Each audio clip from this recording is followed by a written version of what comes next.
Hello, this is Tony Heller from RealClimateScience.com. A new climate prophet has arisen. Twitter is promoting her today. Cyclones could soon devastate Europe, warns storm chaser climate scientist. She can see into the future and it's looking rough.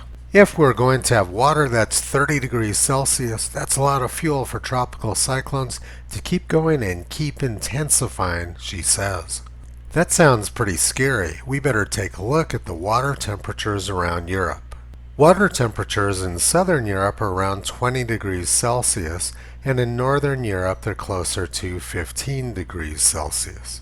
You have to go all the way down to the equator to find temperatures around 30 degrees Celsius.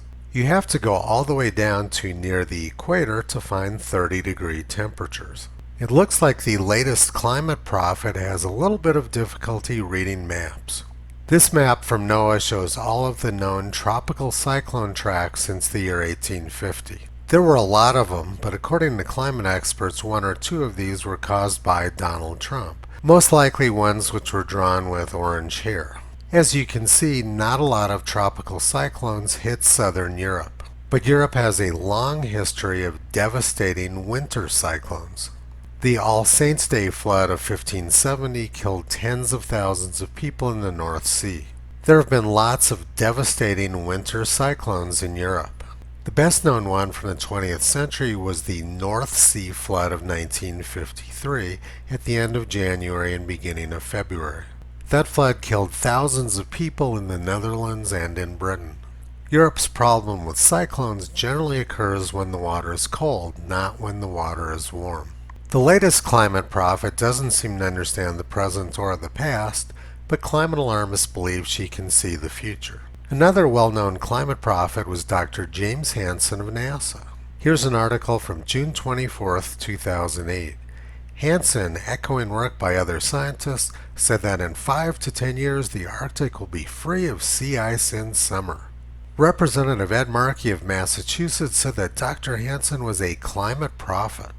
But unfortunately for Senator Markey and climate prophet Hansen, there's more sea ice now than there was in 2008 when he made that prediction.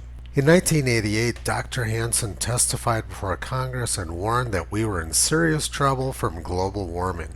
He predicted in 1988 or 1989 that within 20 or 30 years, lower Manhattan would be underwater.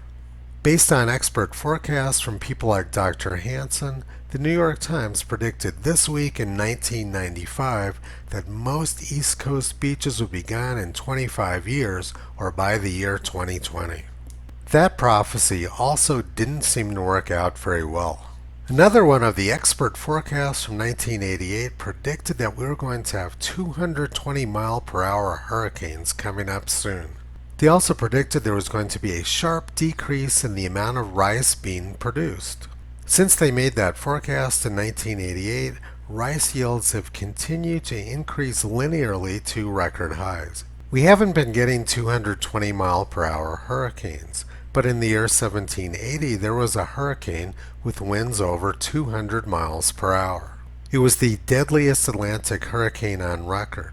The wind blew so strong that it stripped the bark off the trees. Meteorologists are of the opinion that this effect is produced on wind velocities of over 200 miles per hour. British Admiral Rodney wrote that the wind carried aloft 100 feet the heavy cannons of the ground fortifications. Here's a letter from the Oxford Journal dated December 30th, 1780. A private letter from Barbados dated November the 2nd, which is some days later than those published by authority, says that the late dreadful hurricanes that raged so violently in the island that not a single house, church, building, or public edifice was left standing. Climate prophets don't seem to understand much about the past, and they're not very good at predicting the future either. But Europe doesn't need to worry. In 2004, the top climate prophets in the Pentagon predicted that Britain would have a Siberian climate by the year 2020. They also predicted nuclear conflict, mega droughts, famine, and widespread rioting across the world. They might have been correct about the widespread rioting, but it doesn't have anything to do with climate. Climate prophets don't seem to be doing very well, but by telling really scary stories, they can get their 15 minutes of fame. And Twitter will of course promote them no matter how ridiculous their story is. Toto has been pulling back the curtain on this scam for the past 13 years. You can visit him, Kyrie, and Caesar on the web at realclimatescience.com.